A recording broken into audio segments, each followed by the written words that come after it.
Acropolis মলে অগ্নিকাণ্ডের ঘটনায় ব্যাপক উত্তেজনা ছড়ায় এলাকায়। ঘটনাস্থলে পৌঁছে দমকলের অন্তত 15টি ইঞ্জিন এবং এই পরিস্থিতি নিয়ন্ত্রণে আনতে মলের কাঁচের দেওয়ালও ভেঙে ফেলা হয়।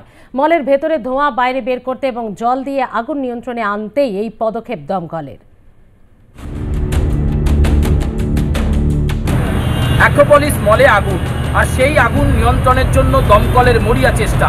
এবার অ্যাক্রোপলিসের যে কাঁচের যে দেওয়াল সেই দেওয়াল ভেঙে ফেলা হচ্ছে যাতে ভেতরে ধোঁয়া ক্লট করে না থাকে এবং যাতে ইভ্যাকুয়েট স্পেস পাওয়া যায়।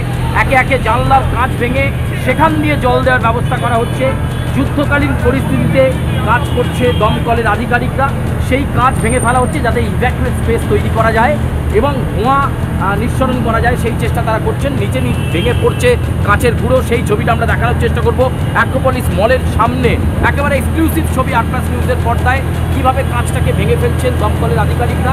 কারণ এখানে একেবারে ট্রান্সপারেন্ট কাঁচ দিয়ে দেওয়াল তৈরি করা ছিল, সেই দেওয়াল তারা ভেঙে দিচ্ছেন। তার কারণ একটাই, যাতে ধোঁয়া ভেতরে ক্লট না করে থাকে এবং পকেট পয়েন্টে আগুন থাকলে যাতে সঙ্গে সঙ্গে সেখানে জল পৌঁছানো যায় হোস পাইপের মাধ্যমে।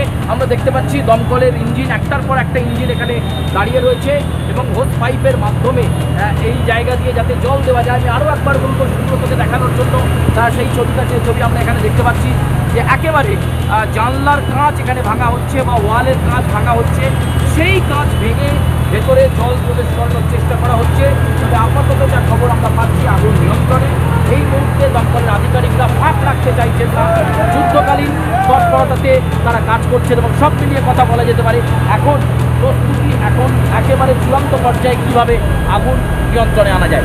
ক্যামেরায় সুব্রতর সঙ্গে সুচারু, আটলাস নিউজ, কলকাতা।